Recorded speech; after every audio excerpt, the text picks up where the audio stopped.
program is brought to you by Newsworks in cooperation with the City of Eau Claire.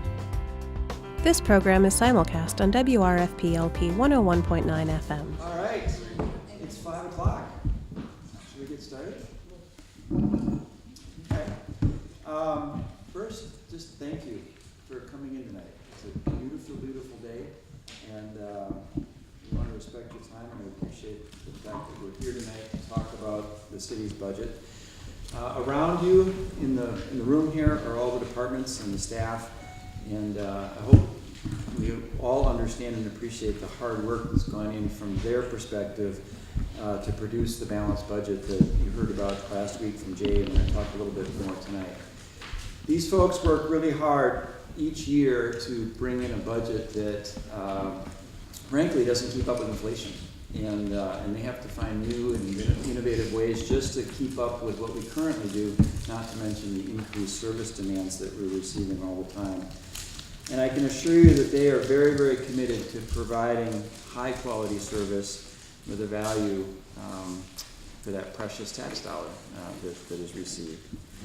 In terms of the budget itself, it's not particularly flashy. There's nothing big or new about it. It's pretty much a status quo budget. We're working hard to maintain our basic services, create that space that we can have innovation and efficiencies that are found. It does support our employees and provide some of the tools that they need and the culture so that they can provide the quality service and value that is expected by the citizens. And we're hopeful that it also creates the space to be engaging our community, so that we are not only a safe and functional community, but we're moving towards a meaningful and fun community.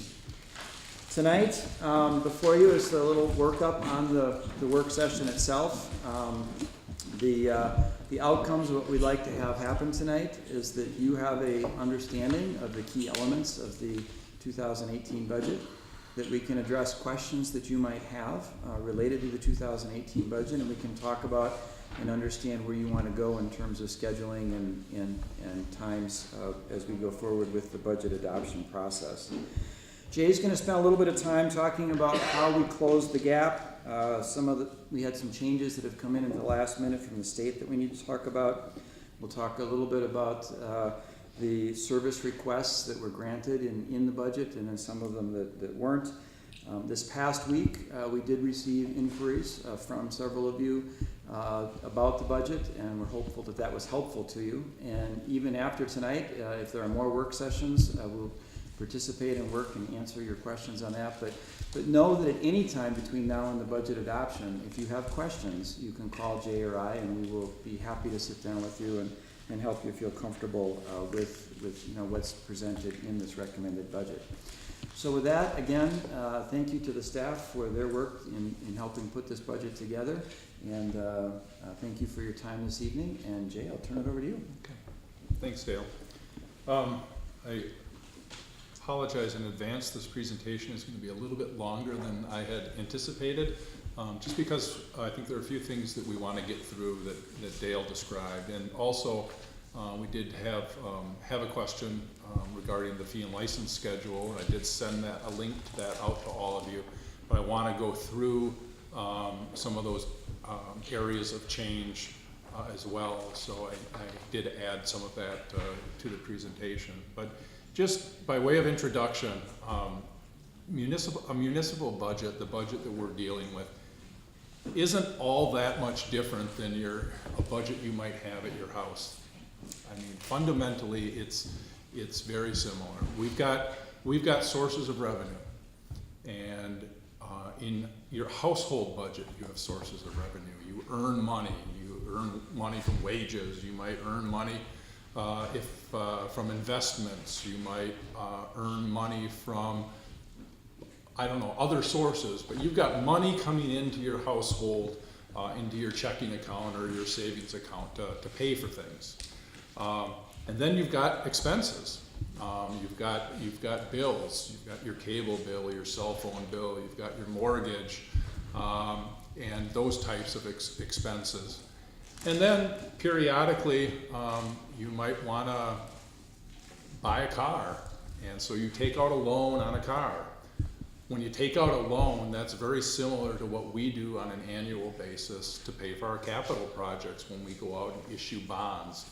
Bonds, basically investors that are buying the bonds, who are loaning us money so that we can do these things, fix the streets, whatever it may be. And then over time, we pay the bondholders back, we make payments to them, just like you pay the bank back, or whoever gave you the money to finance that car. And all those expenses come out of your household budget. And hopefully, at the end of the month, you have more money coming in than you have going out. And if you do, whatever's left over, especially at the end of the year, could go into a savings account. And so when we talk about fund balance, what we're really talking about is that savings account, if you will, or that money that has been,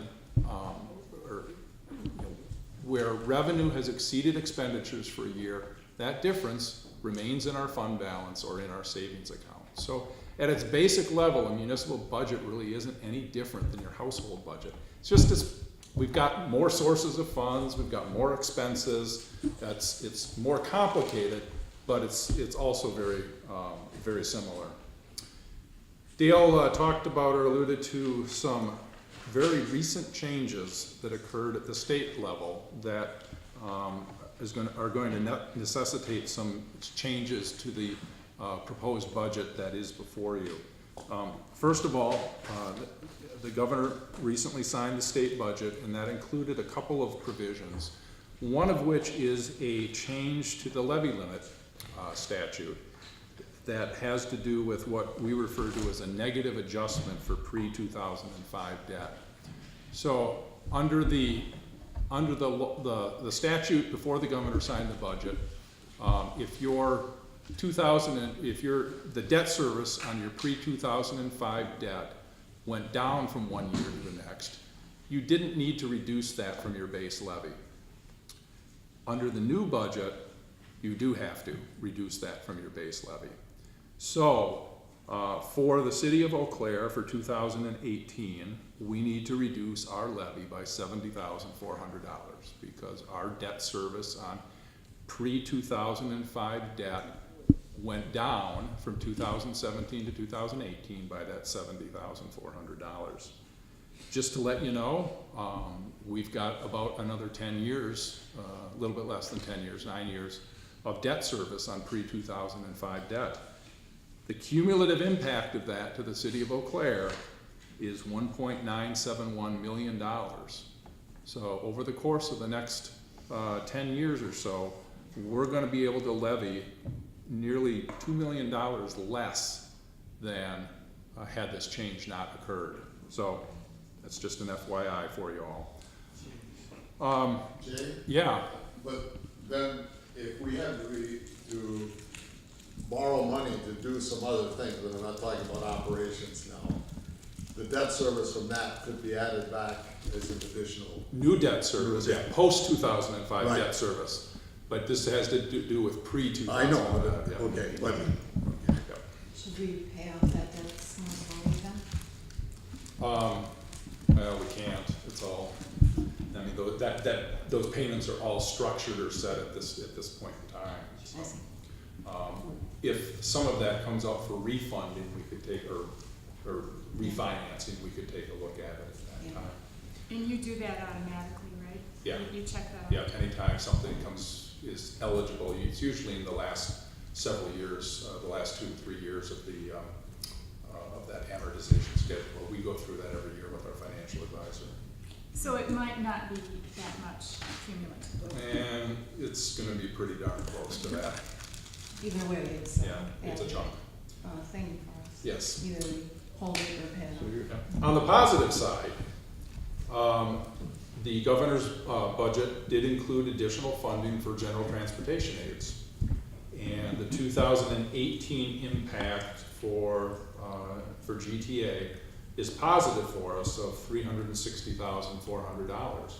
So there is a net positive here. So what the city, yeah, well, it will go on. I don't know what the numbers are for future years, but it is, at least in the biennial budget, it was funded for both years.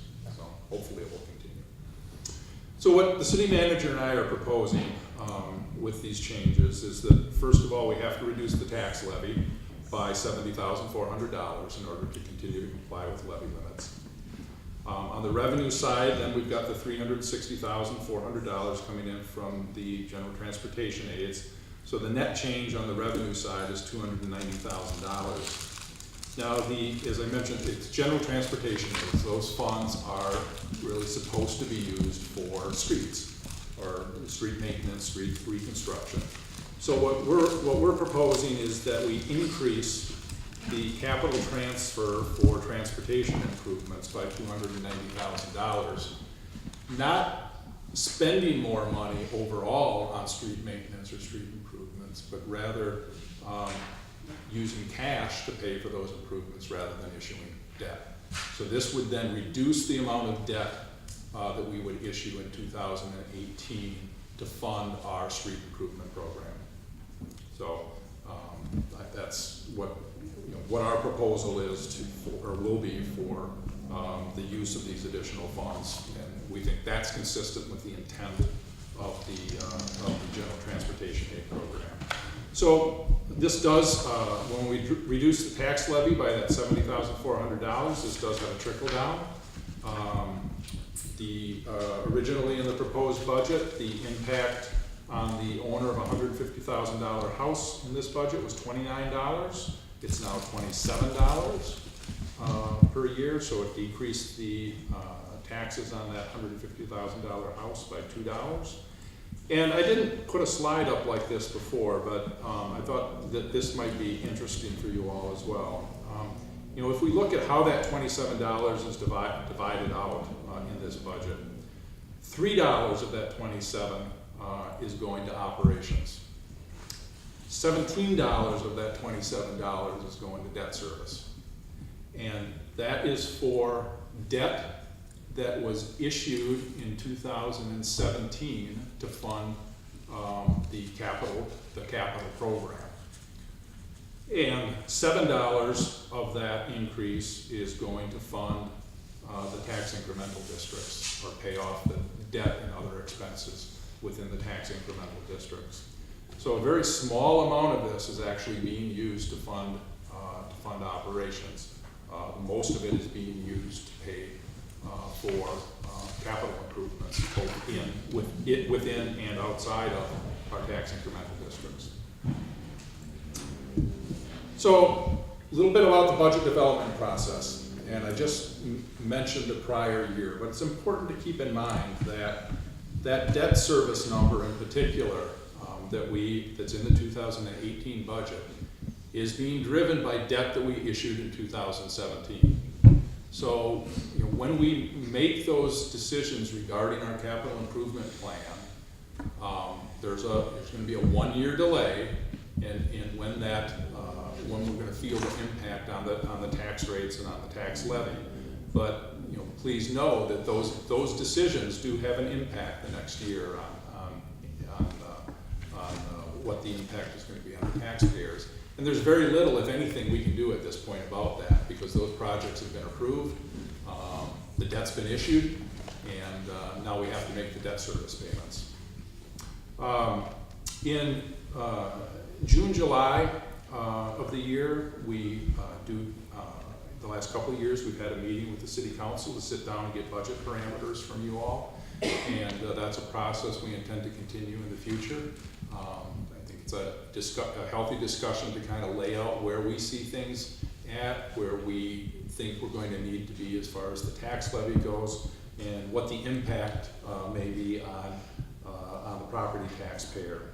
And that way city council can have input, and if you want us to do something different than that, give us that input, and then we can prepare a budget that's consistent with that, rather than us preparing a budget and then getting the feedback, well, this is more than we were expecting. It's helpful to get that feedback up front. In the June-July time period, in the finance department, we're preparing payroll and other organization-wide adjustments, such as health insurance or utility increases things that go across the whole organization.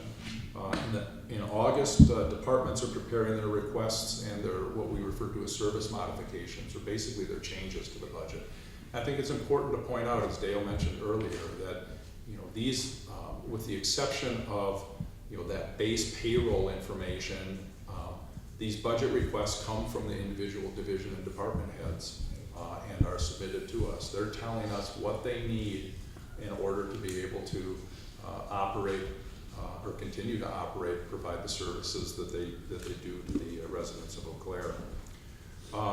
Also in the month of August, each department meets with the city manager and myself and Christine and Josh, and we go through their budgets and their service modifications, get more information about them, why those things are important. We ask questions about expenditure trends and other things, and that all then allows us in the month of September to develop a balanced budget, and that involves making choices. And every year we're making choices about what gets funded and what doesn't get funded in order to bring you all a budget that we believe is consistent with the direction that you've given us. So in this year's budget, we went through a little bit of this the other evening, but on the revenue side, I've got two columns here. One is the initial estimate and one is the proposed budget. This is kind of a reconciliation of what we told you at that initial planning meeting and what our best guesses were at that time versus where we actually ended up in this proposed budget. As you can see, we had pilots, which are payments in lieu of taxes. That came in where we thought it would be. State aids were actually up a little bit, about $90,000. As I just mentioned, transportation aids were up significantly. Construction permits, development fees. This is all based upon trends. It's not based upon any fee increases. There are no proposed fee increases for construction permits or development fees. We're starting to see more development and construction activity, and so permit revenue is going up. Parking fines, we thought would be going down about $50,000. We actually landed around at $25,000. Fire rescue fees, I mentioned this the other evening, our population continues to age. This is all based upon what our trends have been. There are some proposed fee increases within the fee and license schedule for fire and rescue, but those really weren't a factor in going into this estimate of $300,000 in additional revenue. We've got charges for intergovernmental services. These are charges that the county pays for the comm center. The school district pays for the school resource officers, and there are also internal charges to water, wastewater, or water, sewer, and stormwater utilities for administrative services that we provide to those entities. Interest on our investments up about $177,000, and lastly, our room tax revenue continues to increase annually, and we've made an adjustment to that and a transfer from community enhancement of nearly $61,000. So overall, on the revenue side, we've got increases of almost $1.3 million before any changes in the tax levy. On the expenditure side, again, we went through, talked about a number of these, but we did budget for a cost of living adjustment on 1/1 as well as 7/1 of 1%. That's got a cost of $317,000. We've got step increases. These are just as people move through the pay plan. Jay, excuse me, yeah. The 0.5% carryover from the prior year, where does that come in? That's in there. That's actually going to be in these. I've just got an other wage change number as well, but it's just getting lumped into all those other wage changes. Okay, so the roll up. The roll up and then turnover will offset some of that as Okay. well. So that just ends up getting all lumped together. Jay, when we allocate the cost of living adjustment this way, one in January and one in July, instead of two in January, What does that save the city? 0.5%. Is that what you were asking about? Well, no, what I was asking about is that, I know that by the 1-1, in the given year gets 1.5%. Right. But if we gave a 1-1 last year, it's a 2% increase this year because there's a 0.5% carryover. And I just wanted to know where you had budgeted the other 0.5%. Because like next year now, starting for 2019, if we give no salary increase, there's still a 0.5% increase. Right. Yep. Plus another half. Yeah, Yes. Bob's absolutely right. But yeah, it reduces the cost impact on this year's budget by, it's 1.5% rather than the full 2% if we did it on January 1. Let's see, there were some changes in the retirement rates for Wisconsin retirement system. Cost us about $63,000. We talked about elections last year. Remember, we're on kind of a 2-year cycle with elections, and so we've got a gubernatorial election coming up this year. So our election budget goes back up for that additional election, and then in 2019 it'll come back down again, and then we'll use those dollars to fund some one-time expenses. But elections is going back up to like $244,000. Health insurance, we budgeted for a 4% increase in health insurance rates. We believe that that's a good number. That has nearly $180,000 impact on the budget. Retiree health insurance, I mentioned this the other evening. This is the big, kind of the big one in here. We have more people retiring now than are coming off of our retiree health insurance. Remember, we pay for health insurance until they're 65, but now we've got more coming on than are going off. So this is increasing by over $500,000. We did increase rental rates for fleet equipment. Again, this is part of a long-term strategy to be able to fully fund the replacement of our equipment. That had a general fund impact of about $36,000. Utility increases about $34,000. We are proposing the addition of an employee in our information services or information technology department with a July 1 start date. The cost of that position for this year will be $60,000. Just like the wage increase, that'll actually have double that is in 2019. We are proposing the addition of a telecommunicator within for the 911 center.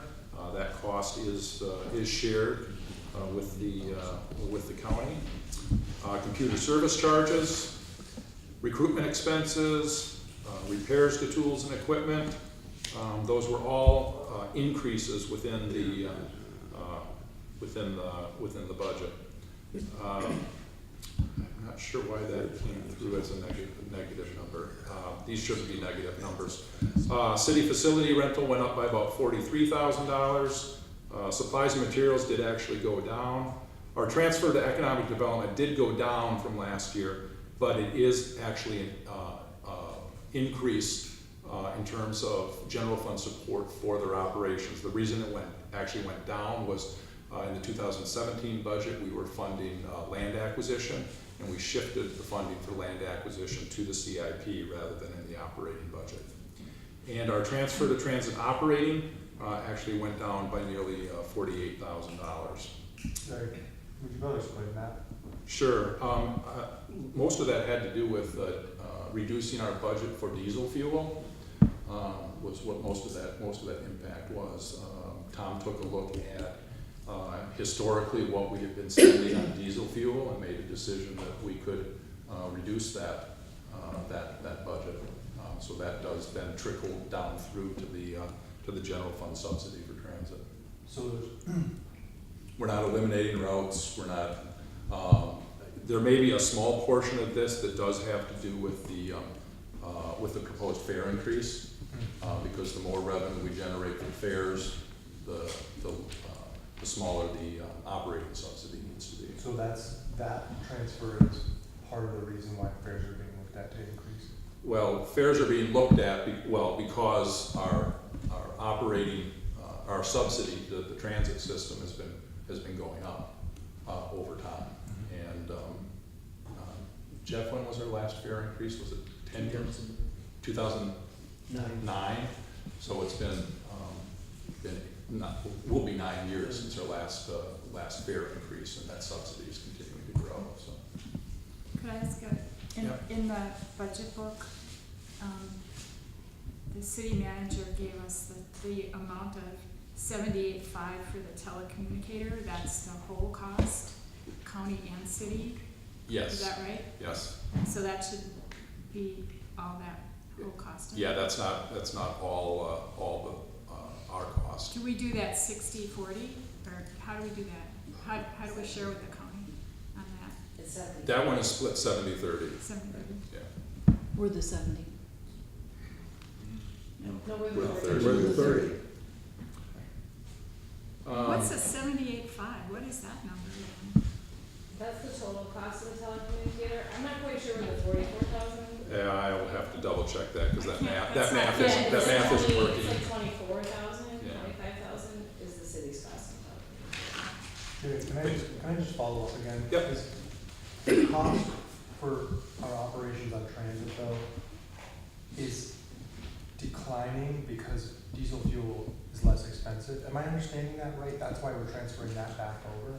So historically, when you go back a few years, gas prices, fuel prices went up a lot, and those budgets went up, accordingly for that. And now that fuel prices are back down, we're adjusting that fuel line essentially to reflect, today's fuel prices. So it is $47,000 less expensive to operate our buses, right? Well, that's the total. That's a total. A portion of that is going to be diesel fuel costs that I mentioned. Also, a portion of that is going to be the increased revenue from the proposed fare for the proposed fare. And do we know what part of that, how much that's going to be? I don't off the top of my head, but I can certainly get that for you.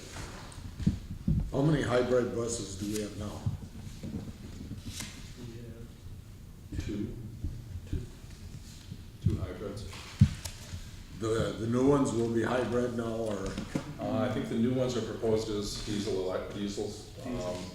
The hybrids are what, about $300,000 more expensive? More than a diesel, which we're looking at about 480 for a diesel, so almost 700,000-800,000 for a hybrid. Wow. Yeah.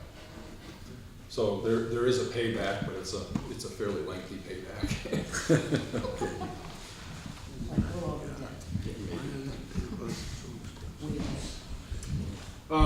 So at the end of all of this, we've got about a $482,000 deficit, and that's where the tax levy kicks in, and that's how we end up getting to a balanced budget. Is making up that difference with the tax levy. So lots of different changes going into this budget, both on the revenue side as well as on the expenditure side. May I ask a question about, Yeah, I think, right there. The telecommunicator. Go ahead. about 2 slides ago, and I've emailed you about this, and you were very generous to help me start learning about this, but the salary increase does not include seasonal and temporary employees. The across-the-board adjustment, the 1% does not include seasonal and temporary employees. That's Okay. correct. So the part that I don't understand is when has that been adjusted for seasonal and temporary employees? If it's not during a budget process, when does that naturally occur? Well, it does occur during a budget process, but it's not part of an across-the-board adjustment. So, for example, and I shared with you, I'll share with the rest of the council, in this budget, the Recreation Division is proposing some significant modifications to their pay plan for their seasonal and temporary employees. But they're making adjustments specifically to positions based upon what they feel they need to pay to compete with other employers in the area. So, they're competing for lifeguards with, other part-time employers in the community. So they're taking a look at that and targeting those adjustments to where they think they need to be made in order to remain competitive in the workplace, as opposed to doing something across the board, which simply increases the wages for everybody. So it is being done as part of the budget process. It's just not an across-the-board adjustment. And I'll certainly defer to Dale because he's been here a little longer than I have. But I think that's how it's been handled. Is that in the other wage changes then? Actually, there is no budget impact from that change. The Recreation Department is absorbing it within their current budgeted amounts. Oh, okay. So there wasn't any increase in the overall budget associated with it. So they're adjusting either hours or Yes. supplies or other utilization. So Yep. if they had $1 million budget It's still and going they up. gave a 5% salary increase that cost them $50,000, they reduced $50,000 someplace else. And actually, it's more, I mean, some of them are actually close to 18%. Yeah. So I would say every 2 to 3 years, there are adjustments that are brought through for the recreation pay plan. But it's, again, as Jay said, it's not the across the board. It's, we're struggling with this position, that position, and they get brought forward accordingly. So, if you look at the recommendations, some of them are going up $1, $1.25. I mean, they're pretty substantial when you're talking about $8, jobs versus 1% on 8%, on an $8 job. So, typically we've looked at them and said, what do we need to do? And they're going up when they need to, in 25 cents, 50 cents, 75%, or even $1, an hour type of things. That happens like every 2 to 3 years. There's another factor too, though. We're able to raise the fees. So has Recreation raised fees? No, there are no proposed fee increases None at all in from the whole recreation. fee From schedule? recreation. Oh, okay. And we're convinced that the program changes will not have a negative impact on recreation services. Yes. That's what's been proposed. I think some of it is I guess this isn't meant to say that they aren't managing their resources well, but better management of the resources. For example, monitoring staffing levels of how many guards they've got on duty at the pool, depending upon how many customers are in the pool. And there are certain minimums that they have to have, and they have to have those minimums, but they don't necessarily need to go above that. So just an example of managing the resources. So for the employees, temporary or seasonal, who do not see a proposed increase, then it would be up to either the department director or the city manager to say, hey, we ought to look at it this year. Yep. Did I remember correctly that there is additional revenue coming in from services or pavilion rental, or something along those lines? There was building rent. There was a cost decrease in building rentals, but it wasn't on the revenue side. I don't believe.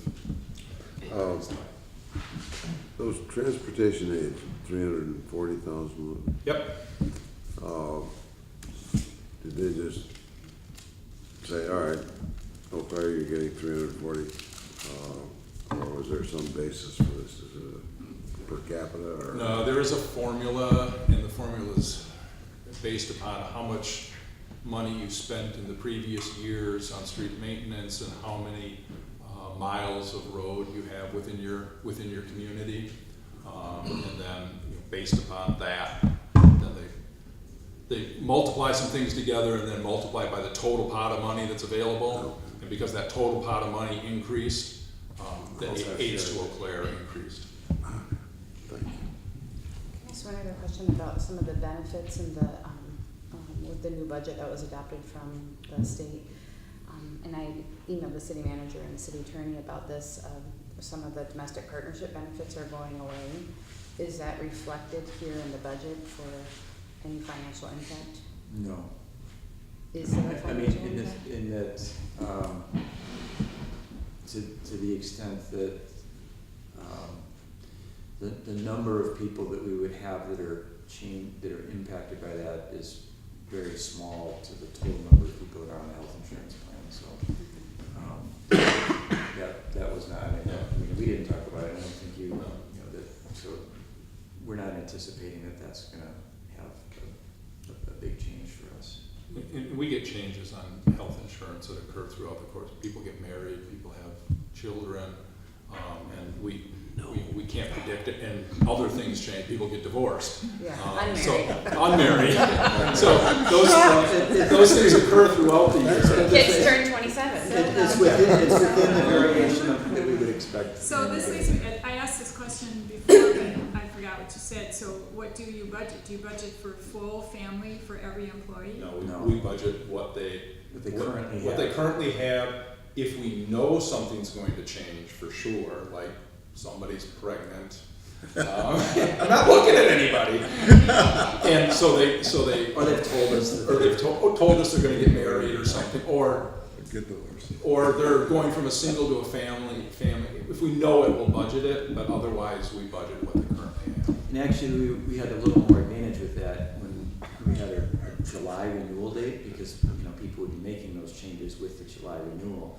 Now with the January date, we won't have quite that lead time, so we're going to have to adjust to that with time. But historically, it works itself out with the number of people that again are adding or deleting.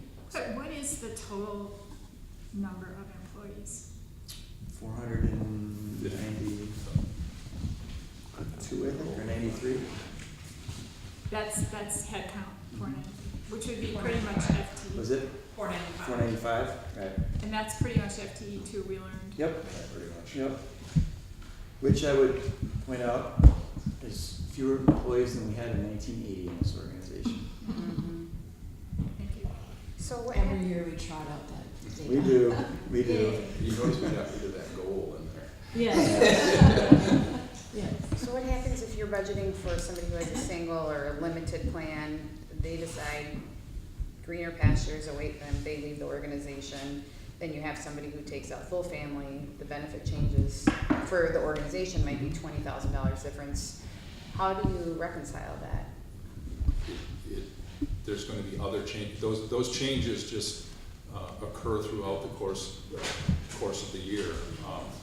They can end up having if it's a small department like the city attorney's office, if something like that occurred, that could have a negative impact on that particular object code for health insurance. But we manage departments to the bottom line, and if something like that happened, that would be a reason that department might have to go over budget, because we're not going to deny somebody that health insurance coverage.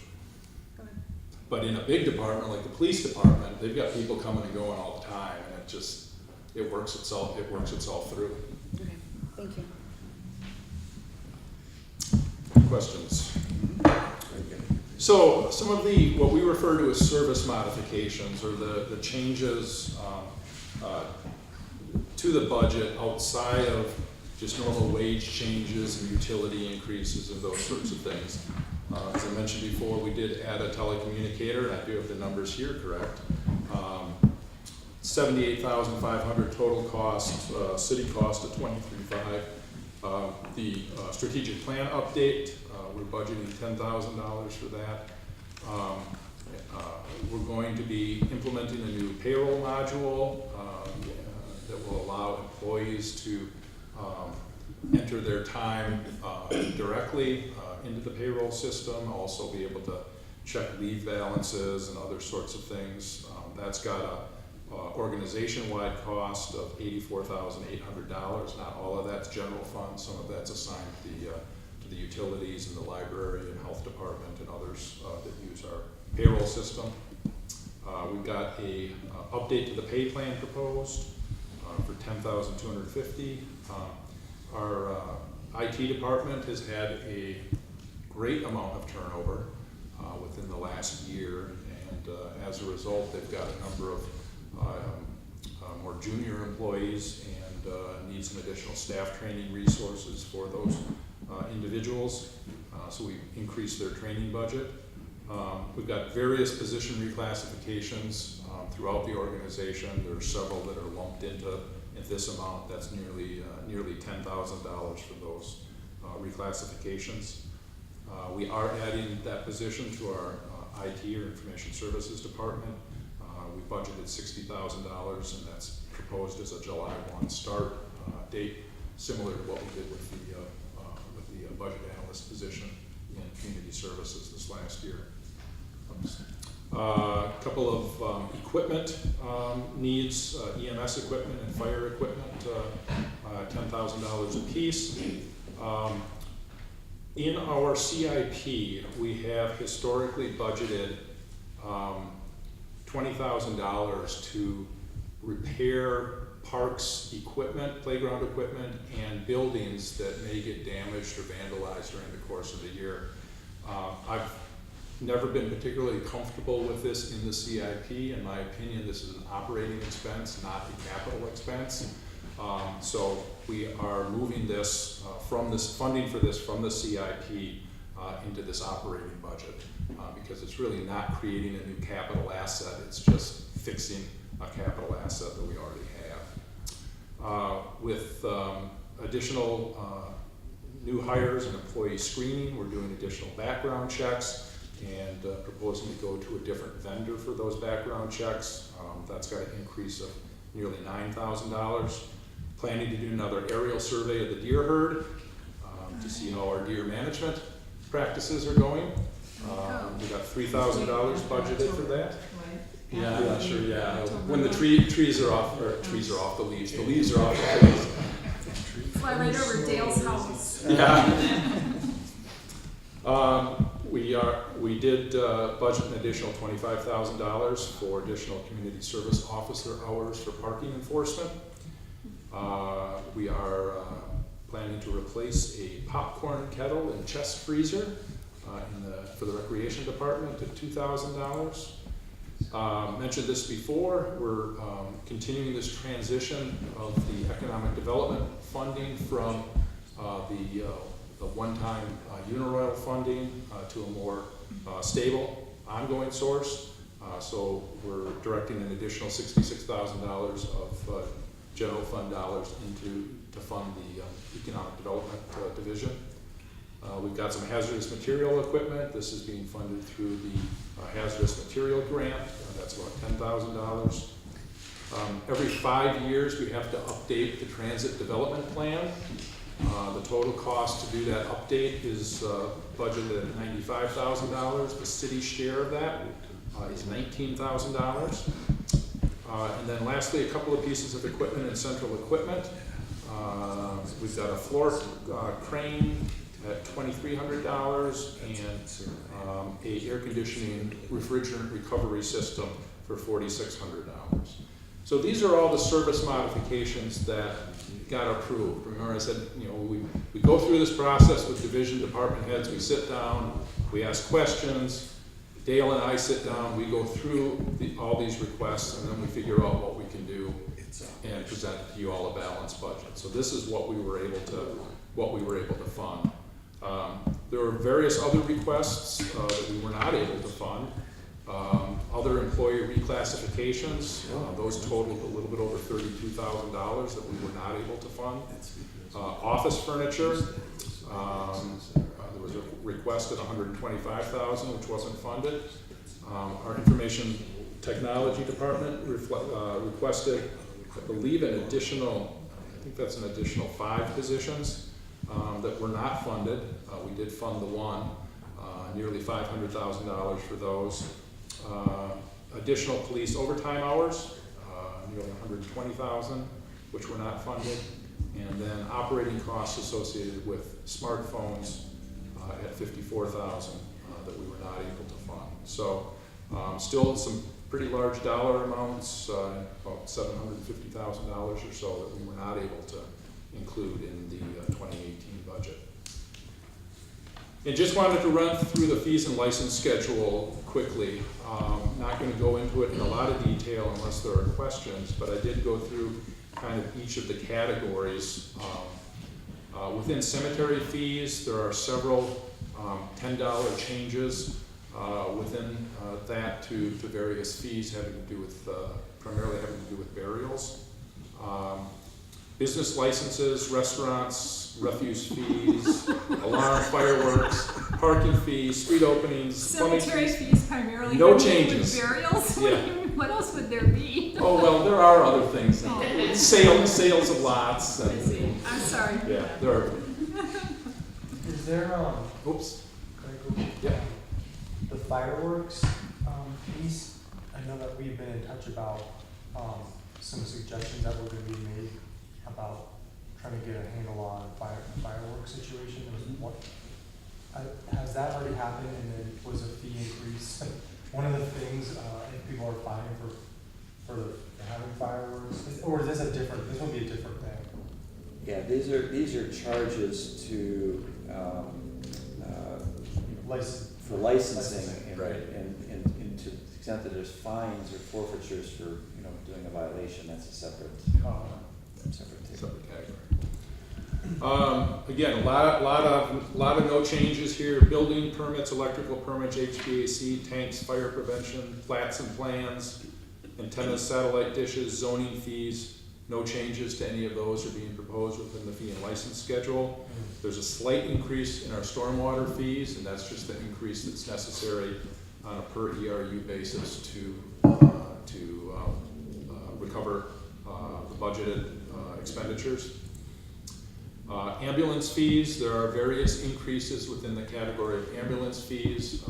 Again, I'm not going to go through those in a lot of detail, but that is an area where there were quite a number of fee changes.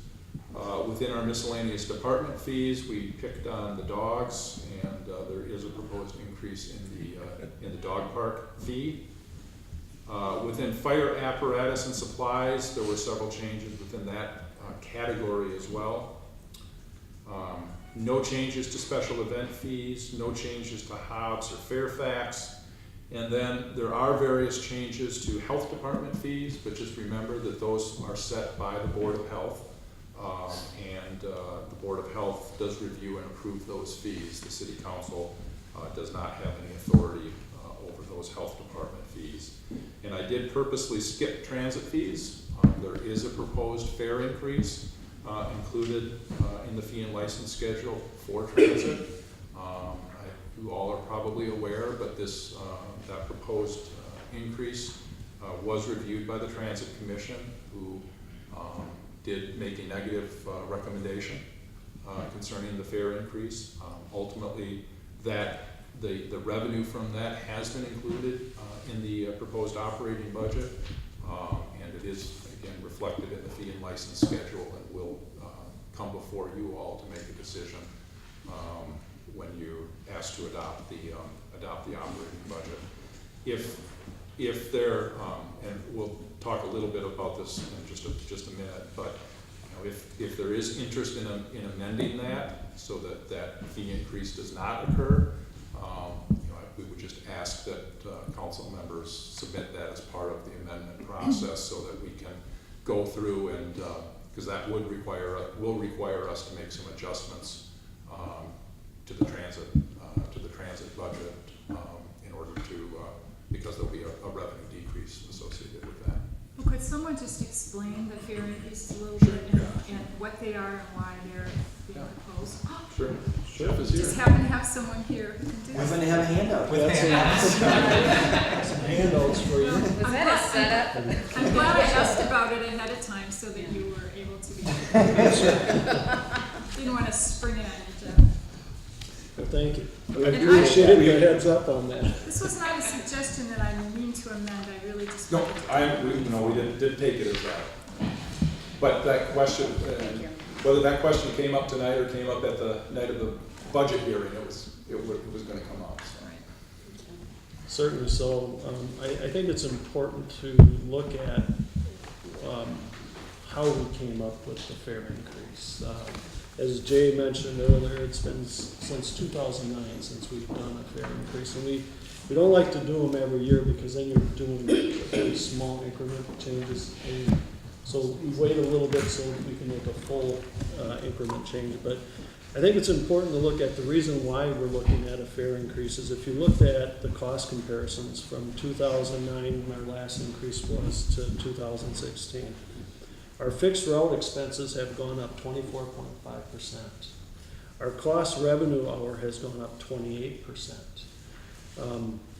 And if you go down on the box below that, it tells you a little bit what those costs have been. In 2009, for our fixed route expense, our expenses were $3.2 million, almost $3.3 million. In 2016, that's gone up to $4 million. The cost per revenue hour went from $66 to $84.46. So we've seen the increases. In order to alleviate some of that, the only way we can do that is to increase the fares. I mean, we don't want to do it to a point to where it's going to hurt our ridership, but in order to keep our costs in check in the general fund subsidy in check, that's the only way we have the ability to do that. If you go on to the next page, it does go over a little bit on some methodology. And this is per the Simpson-Curtin model. For each 10% increase in fares, we would expect to see about a 4% decrease in ridership. And on the fare part, on each level that we're looking at an increase, and this is what's being proposed, that for a cash fare going from $1.50 to $1.75, we're looking at that's a 16% increase, and it goes through what we would likely see for impact in ridership. Overall, with these increases, we expect to see about $48,000 in increased revenues in the budget. And you said, but you're estimating that maybe 41,000 less trips. Right, well, actually about 31,000. Right at the bottom of the page. It's on the bottom. Oh, Yeah. Decrease in ridership. Oh, I see. Jeff, can I ask you a question? Yeah. I only read kind of what happened in the meeting through the media, so I wasn't at the meeting. My takeaway is that maybe there was a little bit of political pressure from constituents and user groups who talked about the potential negative impact of the increase, and that might have been a reason why there was a negative vote on that. Is there anything new that came up during that public hearing that would change staff's recommendation for this fare increase? And do you still recommend this increase? I guess the sentiment that we heard was that there were no new services being provided as one reason why they didn't think a rate increase was justified. The other was the impact that it would have likely on our customers that can least afford the rate increase. And that was the two big reasons that we heard. I think at some point we're going to have to look at it based upon what you see in the graphs with our expenses and how much they increase.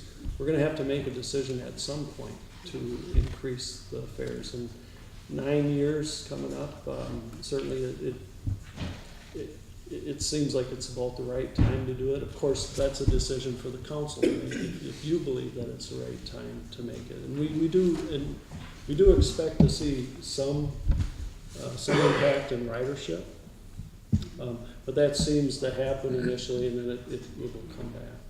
So if somebody is currently receiving reduced transportation fares, will they still see an increase in that? They would see the increase, but it depends upon if that subsidy would increase with it. So it may not, it may be a revenue neutral for them. What's the status of the UWEC? Is any adjustment in their contract? We're still under contract with them. Their contract does adjust every year. Yes. The amount that they pay us adjusts annually. Oh, okay. And about what is that amount? 300 something? I don't recall, it, It was Yeah, 300 it's something. $300-something thousand a year that UWEC pays to us. Do we see, this model says this is the percent decrease, did we see that when we raised the rates in 2009? Did we see a drop off do we know? Do we have Yeah, numbers from that? we did see, if you, we saw an increase in our revenue. Mhm. But it We decreased. did see a decrease. I don't believe it was that impactful. Again, these are nationwide averages, so we may not see that much of a decrease. And again, Jeff, usually it'll go down, but then. It comes goes back up. Yeah. Usually a couple of years, and then the ridership is back up to where it was before the fair. In 2009 was difficult to measure by too, because the economy was Right. in a downward trend and gas prices were higher, so we actually didn't see the average. We were better than the average as far as the decrease, because gas prices were higher then, and the kind of, so more people were riding the bus even though it was a higher fare, because it was still cheaper than buying another car or more gas, or higher priced gas.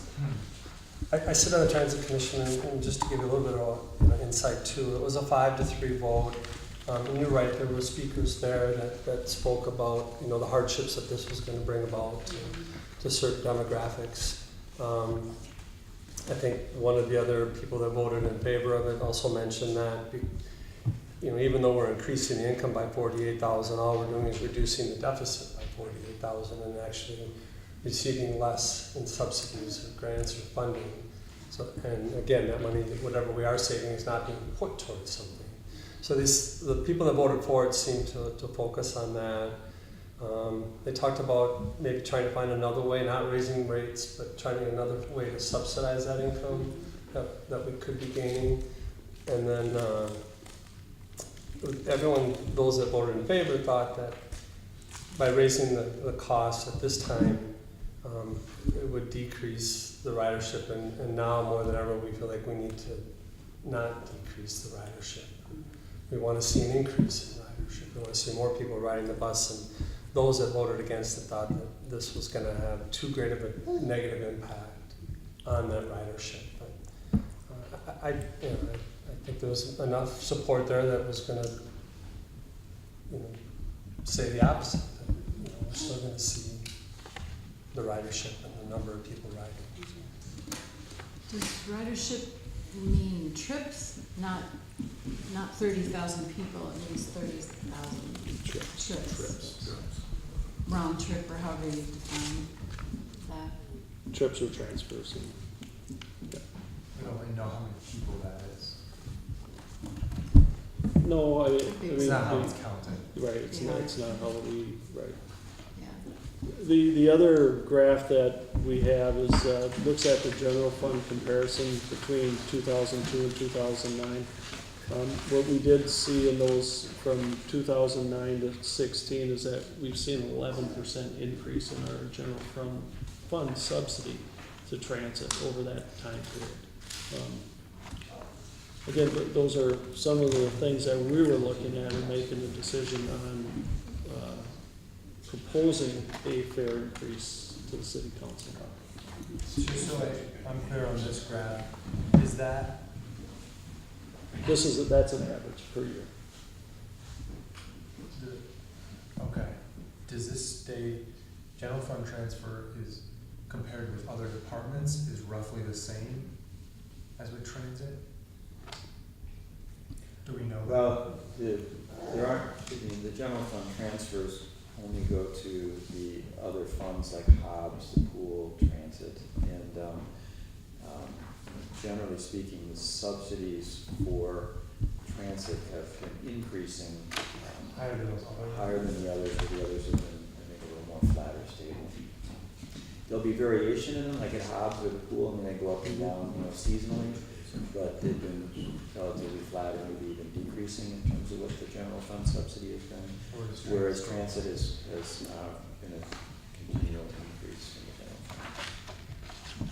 Mrs. Tanji, I remember when the general fund transferred, transit was 200,000. Mhm. And although this is an average, it's actually up closer to $1 million, right? It's a real transfer that's every year. The spread, which is showing us the methodology, but these ones are the recommended increases from here to the first column, that for our transit commission, is that right? Correct. So there are different percent increases based on the type of rider. It wasn't across the board percent increase, right? Right. Am I reading that right? Yeah. Is that based on something, like not wanting to impact the lowest fare riders, or why do those percent increases?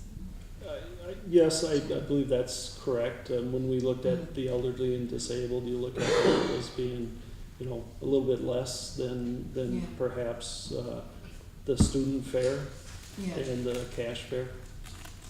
And That that's- was so that's taken into purposeful. consideration. Yeah. It's a purposeful. Yeah, they usually do try to, it was interesting to see the 77 cents and $1.33, but normally they try to keep things at a nickel, Yeah, so, yeah. so people aren't careful, not having to deal with pennies. As far as the fares go, so a lot of times, even if they did a percentage, they would round it as well I see. to the nearest nickel. This is a little off, oh, I'm sorry. It just meant, I think that that's a responsible and nuanced approach to looking at the breadth of your riders and saying, well, they're not all the same. There are some different groups of people here, and adjusting, or you're making adjustments the best you can. I think it's good. This is a little off topic, but I really question the wisdom of making a big increase every 10 years instead of a little increase every 3 years. I think it's easier for people to absorb, if not pocket-wise, at least mentally, the fact that you know what there's going to be. In another life, I've experienced the same thing when fees haven't been raised for years, and all of a sudden, wham, you get. And I don't mean to say these are huge, but you know, for some people, even a quarter a day would be, or a quarter a ride rather, would be a lot. So that's too late for that, but I just, for the future, maybe we could consider.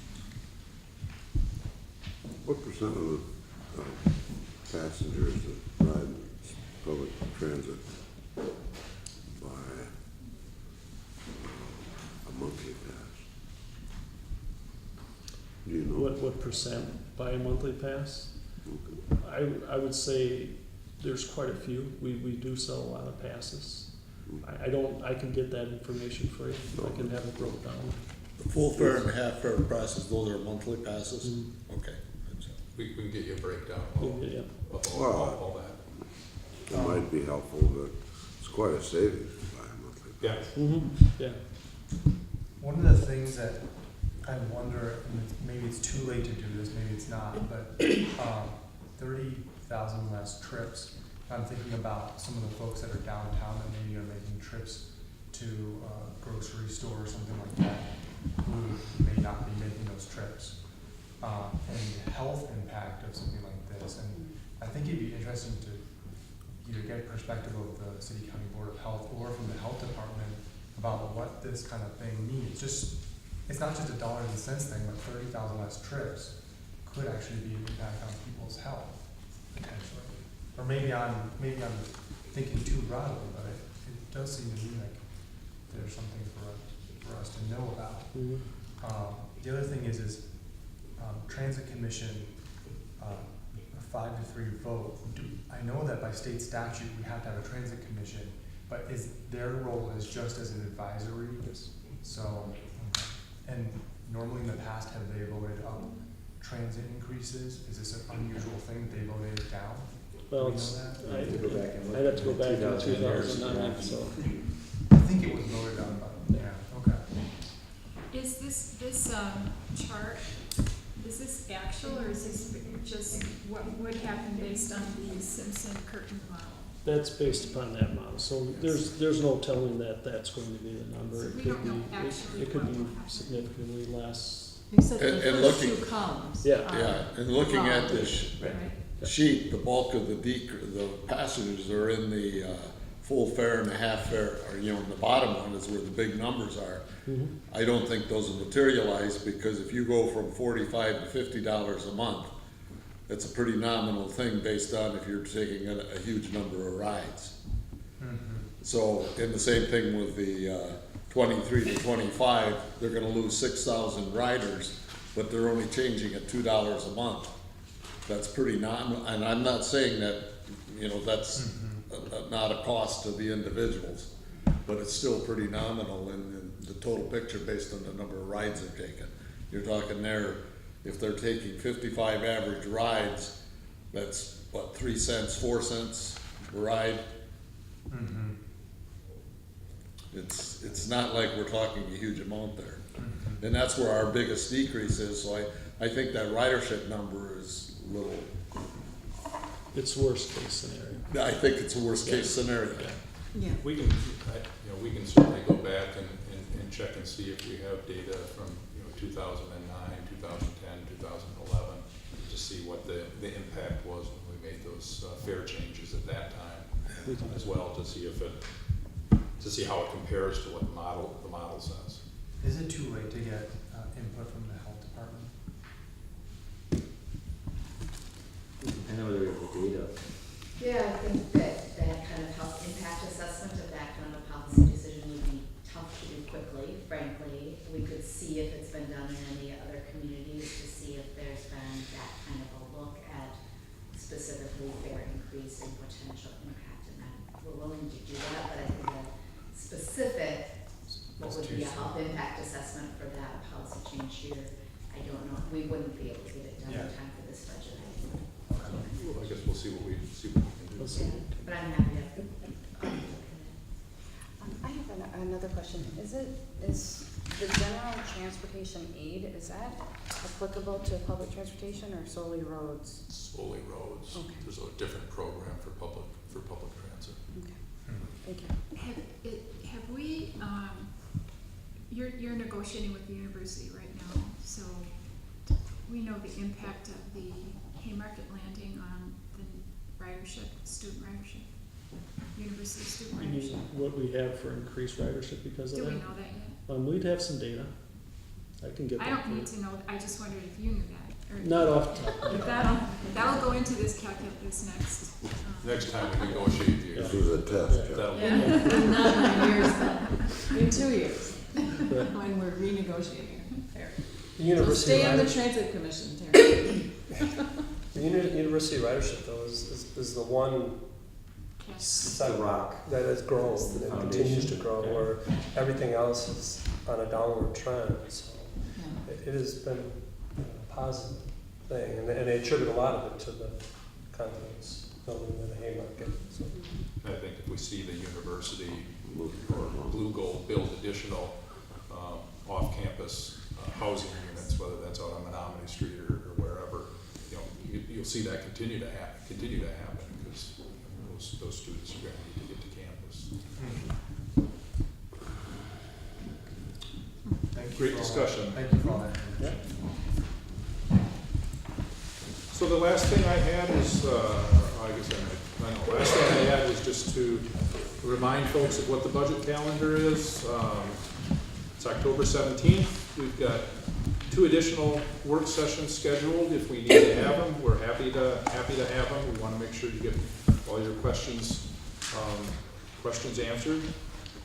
We would like to have any proposed budget amendments to the city manager and myself by November 3rd. That's a Friday, then that would give me several days to get back to you with any clarifications, to do any costing or make recommendations on other budget adjustments that might have to be made in order to implement that amendment, and then still be able to get those out in the agenda packet for the November 13th and 14th meetings of the city council. So again, we need to have those either to city manager or myself or both of us by the end of the day, November 3rd. And then we'll have a public hearing on November 13th on the operating budget, action hopefully on the 14th, and then city council will adopt the levy on the 28th. So that concludes my long comments. I have one question. Yes. I can barely remember what I had for breakfast, but I know we discussed this. But on page Roman numeral 6, prelude here, in the city manager's message, under fund balance, the last sentence in the first paragraph, in order to reduce the property tax impact of proposed capital projects, the proposed budget includes the use of $22.7 million of fund balance. Explain to me again why we're doing that and not bonding for that. Because we're trying to keep the amount of bonding down. There are some of those capital items that it's not particularly appropriate to bond for, because their life expectancy is so short that, for example, computers. Basically, the day you buy them, they're obsolete. You're not going to bond for them. Can't bond for 3 months. Huh? Yeah, exactly. It doesn't make sense. Well, at least we shouldn't. Or we shouldn't. So, part of it is to keep our debt service down. Part of it is that there are items in our capital program that it's not appropriate to bond for, that we should be paying cash for. The other question regarding that is, based on what's occurring right now in 2017, I can't imagine there's a huge windfall coming in terms of under expectations in terms of expenses. What do you know where we're running in terms of the budget? I expect that this year's results will be similar to results for the last couple of years, that will return somewhere in the neighborhood of $2 million to fund balance at the end of the year.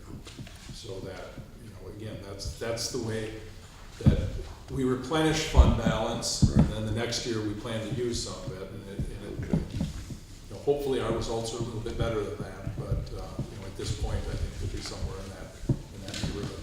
That leads me to a similar question. No, I used up all If the we time. look on page C1, Which one? the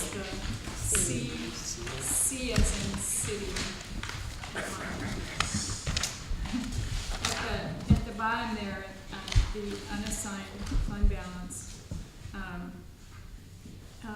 do you just, how do you come up with that number of $7,619,308 in the 2018 proposed unassigned fund balance? Well, I mean, we make projections of the estimated actual expenditures, or the amount that we think we're gonna be under budget at the end of 2017, and then we, whatever we're gonna be applying to the next year's capital projects, we subtract out of that. So, But isn't that a pretty? Don't you estimate that in the budget? Don't you typically estimate that rather conservatively? yes, Okay. yeah, On absolutely, on purpose. All right, so that last year you budgeted about 8.1 million and came in at 10.5. So that's what you're saying. You're expecting to come in at. Yeah. Well, I 10 something. I think we'll come in. I think we'll come in better than that. I like to report the good results. We did better than we expected. I have another, just this little question is on this page. Why don't you give us the 2017 adopted budget for fund balance? Why is that column empty? I had to go look it up. Yeah, I think it's meaningless when we get to this point, is why we don't put it on there. But I don't remember exactly why. I've been through this exercise before. But we certainly could, I'm not, like I said, because once we get to this point,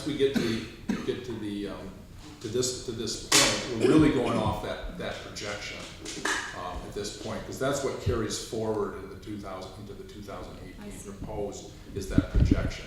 So that 17 is, like I said, it's somewhat meaningless other than for comparison purposes, but we could put it in there if it helps you.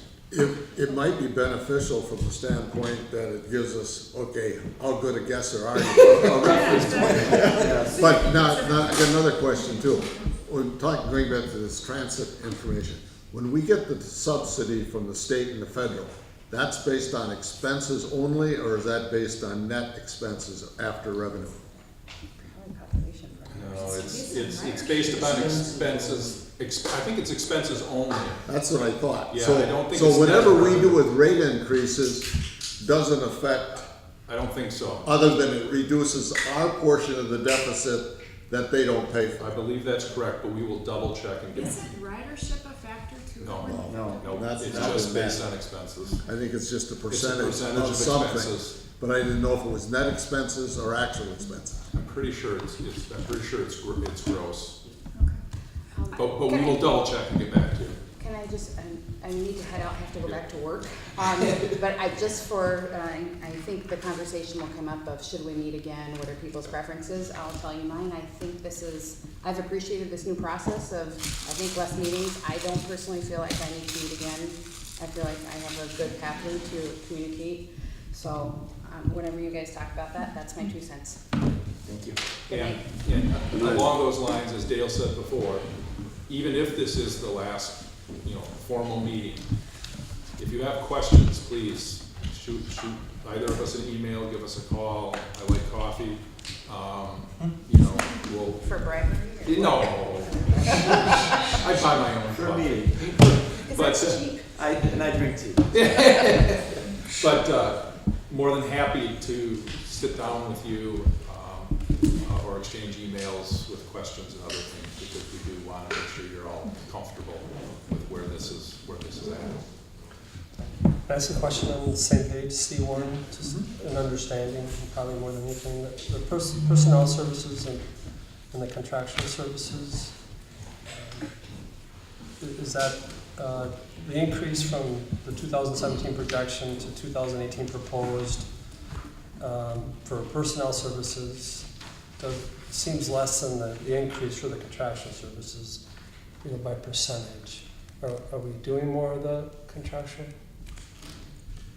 I'd have to go through here and detail out exactly what's driving that contractual service number. Be happy to do that.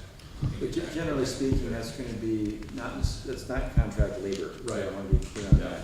Those are contracts for, services that we buy. So like human resources might, they're doing drug testing, or the charges that they have to pay for, different kinds of things. Okay. So, or it's charges to, software service fees and things like that. So, the fact that, that gets to that opening comment that we're not keeping up with the rate of inflation, and those contractual services are contracts that are driven by the market saying, if you want to keep this service, whatever that is, you got to pay, 2, 3, 3.5%, where, our levy limits are keeping us, around 2, and, the wage increases are, the 1.5 cost, 2% lift, and then the 4% on the health insurance. So that's what's in the personnel line. The other thing, Terry, is if you compare the 2017 adopted to the 2018 proposed, you see that actually the contractual services number went up very little. Now it goes up quite a bit from the projection.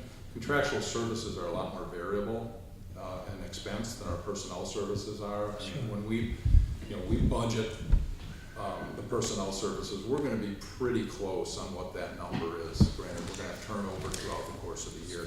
Contractual services, on the other hand, oftentimes that expense can be very variable, and so you get sometimes those large differences between a budget and what we actually experience throughout the course of the year. We have to budget based upon averages, and we have a lot of services that we provide are weather, a lot of them are weather dependent. I mean, you know, how much we're gonna spend on snow plowing is entirely dependent upon how much it snows or how much, you know, how much ice buildup we get on the streets. So we can get those large fluctuations. But I can certainly detail out what, you know, what the drivers were and why that projected number is so low. A lot of my questions too are being new to the table here, so I can sit down with you separately too. It might be easier. The room They're tax. good questions. What's that? Good. Okay. The room tax. Do we get? I know that there's money that's divided 70-30. Is that right? Do we see where that 70% goes? Do we get a copy of how that money Yes, is we do. allocated? We get a budget from Visit Eau Claire. We do have that in our office. Be happy to share that with you. Yeah, I was just so curious. We'll send it out to all council members, but we do get a copy of their budget. Are they a calendar, Christine? I believe so. I believe yes. so. Does that include the grants? You know, when we turned over that money, Yeah. did we ever see what happened to what grants were given? It should be. I don't know. I don't recall if they have just a dollar amount that goes to that, or if it's detailed out by which entities received which. But I'll take a look at that and we'll get you all a I copy. don't do that You all on the that time. committee, Andrew? I am. And Kate is too. And we meet twice a year. Yeah, and then there's a dollar amount for each of those. It should be in that budget, Yeah. I would think, I would think so. for each of the groups. I would read it all the time. I'd be just curious to see. Well, the big groups are all tied to the percentage. Right. Yeah, It's just that one small, the three large ones, Yeah, it's a our tax. percentage of the revenue. Right. And the other group is a pool amount, and then it's split based upon the allocation of the grants. Yeah, And people so- haven't been complaining to us, No. right? The groups. But still, the idea was that you But wouldn't the get idea this that once a year thousand you every get- year. One year you might get enough for a project, and I was just curious about. Oh, right, the change there, and Andrew can speak to that better than I can, but the year I was on that committee, what we looked at is what their request was. We didn't look so much at, how much they got last year to this year. We looked at what was the proposal and then what was the impact on room tax, et cetera, or other special things that affected. Compared to what the council used to do. That's right. Other, we used to look at it and say. For those who remember those days. Hours over $100. I also just wanted to say that the page on E1, which is the description of the debt service policy, that was the easiest to read thing. Maybe it's always been in there, but this year it just really seemed like a very clear description of that. And a little scary too, because even though we're not close to it, we're getting closer. Anyway. That's why he's using fund balance, so we don't go over. Well, Being no, sneaky. but actually, Bob, that's why you're seeing the proposal to have the transportation aids be a direct transfer from the operating budget to the CIP, so that, I mean, from here on out, you know, if that stays stable, you know, that'll be $300,000 a year we don't have to borrow for year after year. Right, so I agree. One more. Yeah, absolutely. So as far as capital improvements and what's scheduled, you know, I'm just going to use Harding Hill, the walk with Nikki and some other people last week. I don't know if that's actually in the books for 2018. Is that something that's going to get for resurfacing? All of the capital projects start on page J11. Yeah, I didn't. So So then, you call up when Harding Avenue is scheduled? And it's resurfaced next year. And that's always in that citywide program. So we said that's when next That year? is 2018. 2018. Jefferson is the one that is So, going to be pushed. If you wanted a more detailed list of which streets are scheduled for which years, you can, give Leah a call or give yeah, Dave well, my Silver. question is if we want to make changes to, so right now it's just scheduled for resurfacing, is that right? But obviously there's other concerns there, the sidewalk, the bike lane, the turn onto Jefferson. If we wanted to try and suggest other improvements, and again, I'm just using this as an example, it could be other streets too, but is that something that has to be done now? Or is that something? That'd be in January and February. Yeah. We'll be going through those, the 18 projects, you know, there'll be 2 special meetings, or 1, maybe 2, just on the CIP and the work we'll be doing in 2018. And then we find, if we need extra money to get those things done though, do we Just find it. Okay. Even though it's a resurfacing, Terry, oftentimes there's they'll take a look at the need for bike lanes. Right. Because the time to do that is when you resurface the road, because then you can put the markings on a fresh road. So then take a look at all of those types of things when they. If I can just confirm, yeah, that will be part of the discussion. So Terry, just to confirm, I mean, Brackett Avenue will be a discussion when we talk about the 2018 road projects somewhere in January or February. So we'll have an opportunity to weigh in that. Okay. Thank you. Folks want another meeting, or are we good to go? We're good. Okay. Okay, call us. Please, if you have questions, let us know.